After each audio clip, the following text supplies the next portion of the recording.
when it's the right time to use reference material versus your own sense of guidance, like guiding off of your own senses versus pulling up a track, a composer, a score, or whatever that you want to like base things off of. When should you do what? And like, what's your process for using reference material? When you stop, when you use it, any of that. It seems like the way you're posing the question is almost in a way of efficiency versus originality. Yeah, maybe. Exactly. Yeah. Yep. So I would say I'm at default listening to no reference material. So my goal is to listen to nothing. But generally there will be things that come up in my head that I hear from other tracks. And part of when I listen to reference material is to make sure I'm not totally copying it, to make sure that mine is not just like the same as that I hear in my head. It's usually not, so it ends up being a good kind of confirmation. But I usually use it basically for the other part that you posed, the efficiency. It's if I get stuck, I might as well, I get tons of ideas from listening to something. And by me not listening to anything until I feel like I need to, it's like just building up to receive all the information. So once I finally do listen to reference material, I'm like, oh, that, I could do that. And then I just go back and I can do another extended period of time without it. I don't, and I'm talking primarily here about like orchestral writing. It's pretty, I mean, it is helpful, right, to listen to reference material. What about in any other part of the process, like your pre-writing process before you've composed any note? Okay. Or once you've written the majority of it and now you're doing things like filling out, instrumentation, or even in the like mix stage, what's your reference material there? So I'd say the biggest reference would be beforehand, right? Okay. Before I'm working on a track, before I've even necessarily identified what the specific track is, but more on like a project basis. Okay. So if I'm writing for a certain setting, I'll listen to a ton of music from that setting. And what I try to do generally is find a couple tracks that I just love that fit the setting, and then try to identify what it is about those tracks that I prefer to the other ones. Because in general, I'm just trying to write music that I like, right? I really am writing for my own ears, because if I tried not to write for anybody else's, that would be just lost, right? So I write for my ears and try to make it good from everything I know. Yeah. So I try to figure out what about those pieces makes them stand out to me. Is it the rhythm? Is it the energy? Is it the tempo? Is it the way that they use harmonies? Is it like the tonality? What about this is really capturing my attention? And just listen to it on repeat again and again and again, and some tangentially related tracks too, and just get it so worked into my brain that I feel like on a almost an intuitive level, I start to understand the flow. Like, for example, of a Star Wars battle track, right? I'll listen to a few that I pinpoint, like, that captures what I love about this music. And I listen to it again and again. And then it starts to internalize in my head the feeling of, oh, this should go to the next part now. And it's not, it's really almost a form, like a way of learning form from that. The type of intuiting. And the second part that I would listen to the most is in that later part of the orchestration process, when I feel like there's some gaps and I'm really looking for something similar that may be using some instrument choices that I haven't thought of. So, if there's kind of a gap in the high mids here. I want to fill out something in the harmony. Let's see, I've tried using the horn, that doesn't quite work. Let me listen through. And a lot of the times, it actually has me write less when I listen to references. So it more often than not makes me think, oh, I guess something doesn't need to be there because they did this and there's nothing there. So actually, it's fine. I'm not going to try to fill up everything because this is something I'll realize things like, oh, this will be fixed once I mix it. Like, it's not going to be this huge lacking thing. And I don't think, oh, we'll fix it in the mix. That's not my thought process. It's just like once it's at the end product, it will be okay to have some space, you know? Interesting. Yeah. And it's, again, don't wait to mix to fix it. Yeah. If you're writing orchestral music, you should fix it in the orchestration. So that's not my point. No matter what music you're writing, you should fix it in the arrangement and the orchestration. Yeah. Even if it's like a metal tune or like EDM, like you should fix it in when you're writing the song. Yeah. Don't fix it in the mix. I do want to make one more point I thought of. The reason I don't like to listen to it during the actual composition process is because I feel like the decades of music I've listened to and internalized is a better guide than me trying to theoretically copy and paste or rework something about another piece from the start. I think my music flows much more naturally and works a lot better in the end if that beginning stages I'm not listening to stuff, I'm just writing it and using, singing through it or just feeling where it needs to go next. Because I think it's just so many years of practice without, subconscious practice. One of the very first pieces of advice I got at Berkeley, I was having like a major creative blockage and I emailed my professor. I was like, I really look up to your creativity and all this stuff, and I feel like I'm totally out of place because I'm trying to write music and I hate it all and I feel like I can't be creative and I have all these creative assignments and then it's just not coming. And he recommended a couple of things. One, I'm going to blank on the artist's name. There's an artist who came up with basically this deck of cards of creativity exercises, and there'll be things like take the main thing away, or listen to something you love and copy it, or like it's this big deck of cards basically of creative exercises.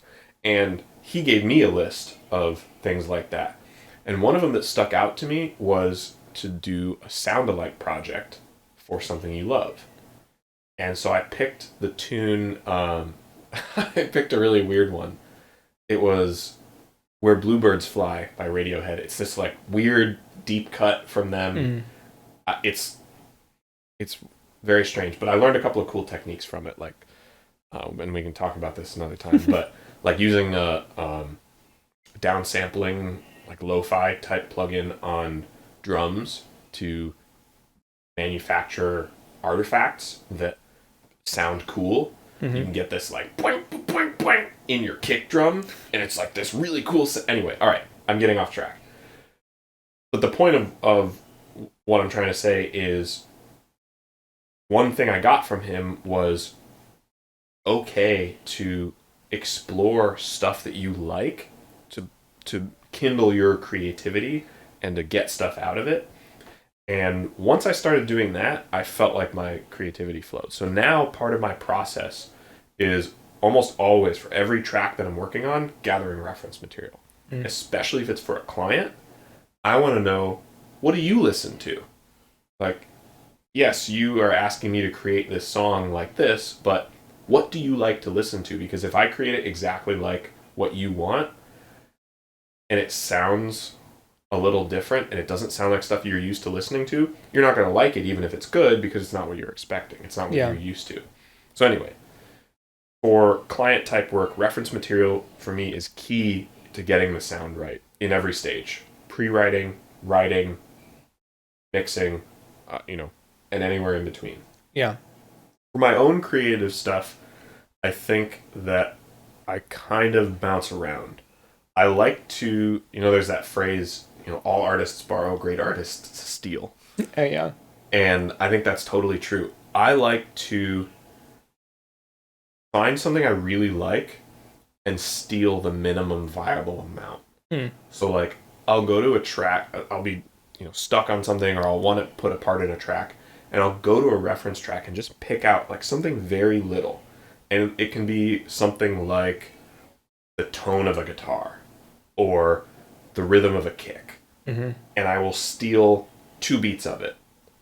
2 beats of the kick rhythm or 3 beats of the kick rhythm, or, like I said, the tone of the guitar, or 1 note from a solo, or just like the absolute bare minimum, and then go somewhere completely different with it, so that really it's not even stealing at that point, it's just using that as a jumping off point.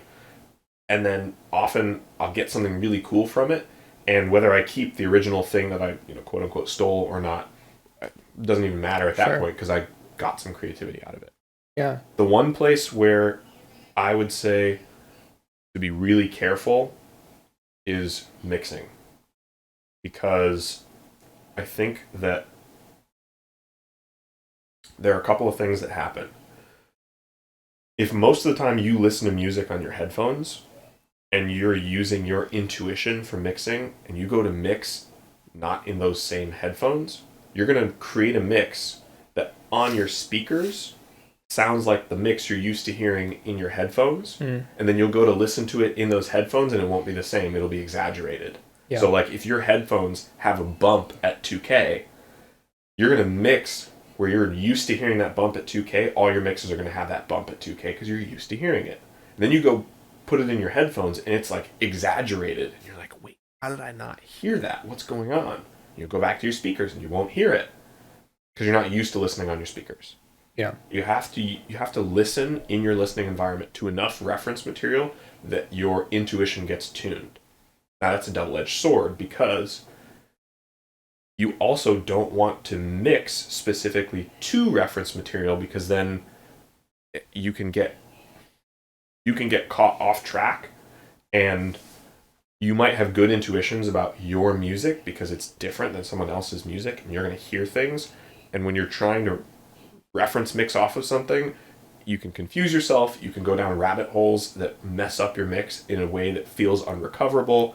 You can do all sorts of things that are not good for your music. Mm-hmm. I think at that point, unless you're stuck or you're looking for some specific thing, it's time to ditch the reference material while you're in your session, moving faders.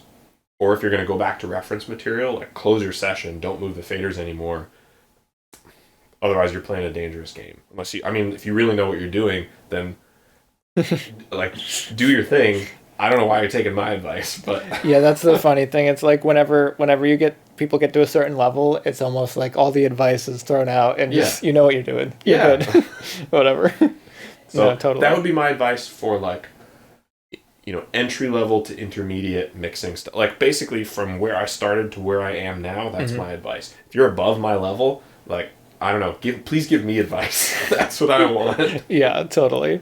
No, I agree, and I think that's interesting that about mixing and not getting too, and I think that's why I don't listen to it during that early composing process, for the same reason. I don't want it to get pulled in the direction of something else that, when I have a handle on what it is at the core, it gets into more when I'm more confused, I think, and I'm looking for specific things that I find it useful.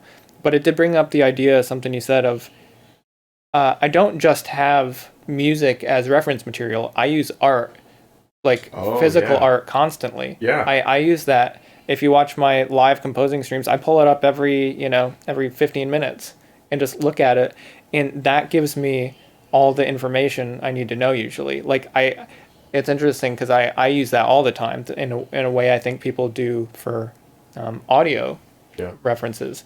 But for me, just seeing a picture like the track I'm working on now, got kind of this whirlwind around the character, and it's in the forest, and there's bones and branches, and there's just so much there that indicates to me instruments, indicates rhythm, indicates the overall mass of sound.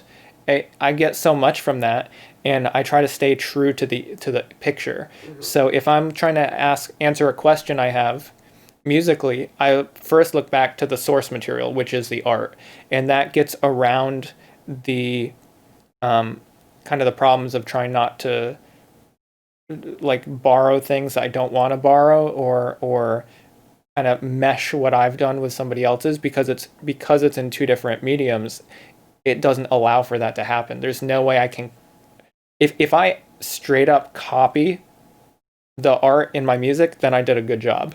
If I totally just copy and pasted somebody else's music into my music, that would be just copying. Right, Like, that's plagiarism. Exactly. So it's almost like I'm able to just take word for word the image and put it into the music without any of the negatives. Yeah.